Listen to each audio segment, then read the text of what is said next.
Crystal Palace stand firm, but will Eberechi Eze be Tottenham's winter coup? Welcome back to Tottenham News Today channel. Crystal Palace have made it clear they will not entertain any bids for Eberechi Eze in January, with sources from GIVEMESPORT reporting that key decision makers at Selhurst Park intend to stand firm despite interest from rival clubs including Tottenham. Under pressure after a poor season start, Palace's worst in the Premier League, their manager managed a 1-0 win over Tottenham last weekend. But he's determined to keep Eze, fearing interest from big names might be a distraction.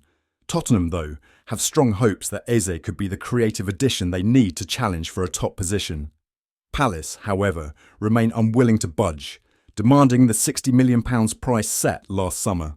With Michael Olise's summer exit, Eze is now even more crucial to Palace's attacking force.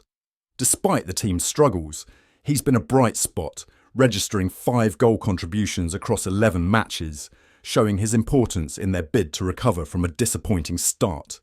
Sources suggest Palace already wanted £60 million up front for Eze, whose value only increased after a notable Euro 2024 performance. And with 2.5 years left on his £100,000 per week contract, he's a key player for Glasner's long-term plans, despite uncertainty over his future. Palace remain committed to retaining Eze at least through the January window, even with a £68 million release clause coming into effect at season's end, when suitors could try again. Tottenham and other top clubs, including Manchester City, Arsenal and Newcastle, are reportedly keeping Eze on their radar, seeing him as a major potential signing, but Palace are likely to maintain their strategy of holding out for a high fee, similar to what they did over the summer. Although they know they could make a significant profit on Eze, signed for up to £20 million from QPR in 2020, they're wary of weakening their attacking options mid-season.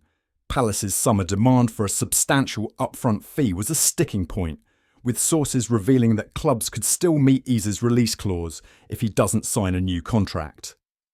For now, Tottenham are among those hoping they'll have a chance to bring him on board, an acquisition that could be transformative for their season ambitions, especially with clubs like Liverpool also showing interest. Real Madrid's search for a right-back has intensified following Dani Carvajal's injury, and while Liverpool's Trent Alexander-Arnold is their first choice, Tottenham's Pedro Porro remains a prominent alternative.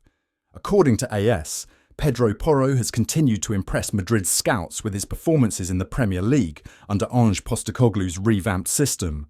While Alexander-Arnold remains Madrid's ideal target, AS reports that Porro's name has stayed firmly on their radar. Porro, 25, brings a unique combination of attacking prowess and defensive stability, qualities that could fit well in Madrid's lineup should their primary pursuit for Alexander-Arnold falter. Pedro Porro has adapted well to the Premier League and has been a staple in Postecoglou's Tottenham side. Initially a wing-back at Sporting, Porro has adjusted to a more conventional right-back role within Tottenham's 4-4-2 system.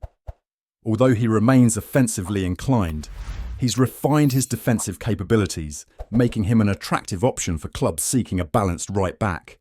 Tottenham invested £39 million in Porro's transfer, securing him initially on loan with a mandatory purchase option.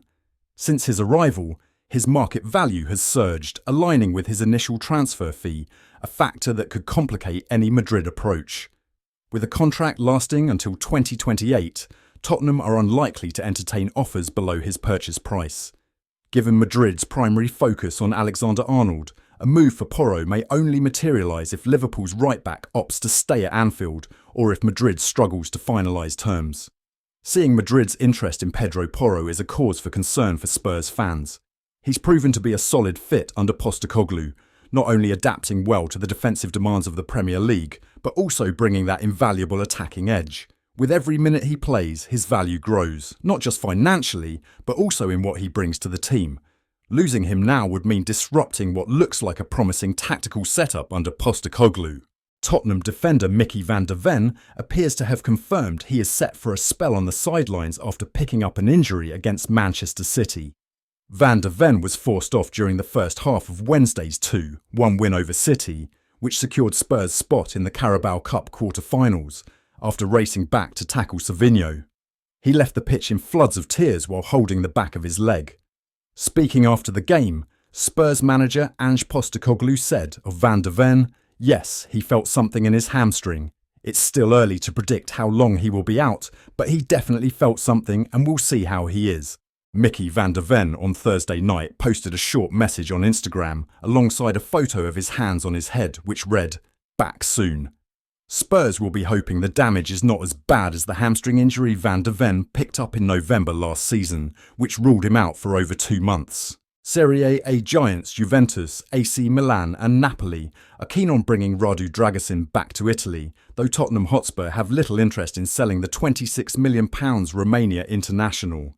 Spurs boss Ange Postecoglou has always insisted that opportunities will be forthcoming for a defender who arrived in North London from Genoa 9 months ago. And while Radudrasin has been limited to only 5 Premier League starts in a Tottenham shirt, thanks largely to the form of Christian Romero and Micky Van de Ven, a couple of eye-catching performances in cup competitions will have done wonders to his reputation.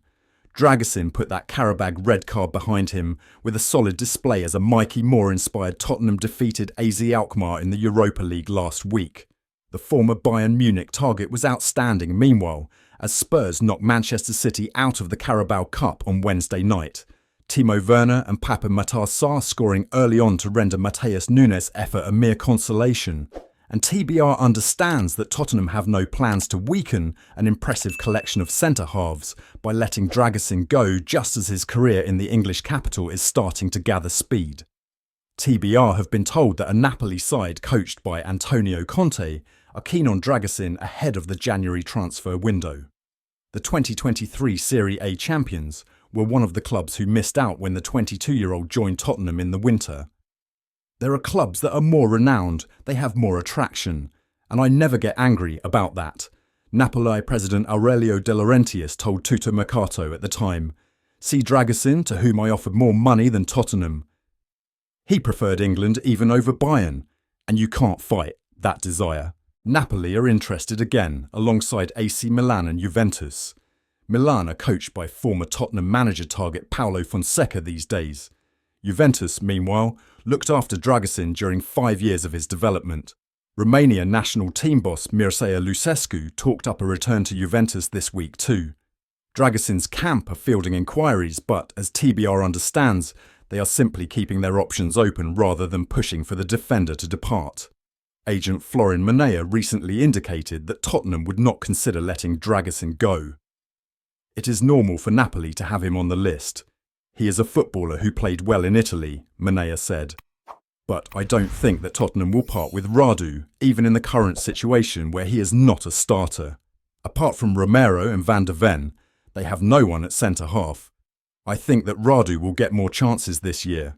And if he plays 20 to 25 matches this season, I'm satisfied.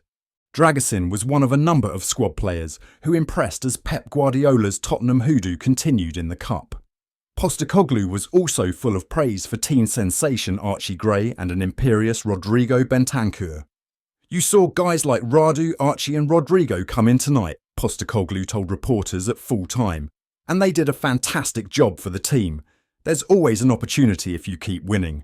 But as I say, there's still some decent teams in there. For us, what's important is we're in it. As long as we stay in it, we've a chance." That's all for today's update. If you enjoyed the video and want to stay in the loop with all things Tottenham, make sure to hit that subscribe button and ring the bell for notifications on our latest content. Don't forget to like this video and share it with fellow Spurs supporters. Let's grow our Tottenham News Today community together. Thanks for watching. And as always, come on you Spurs!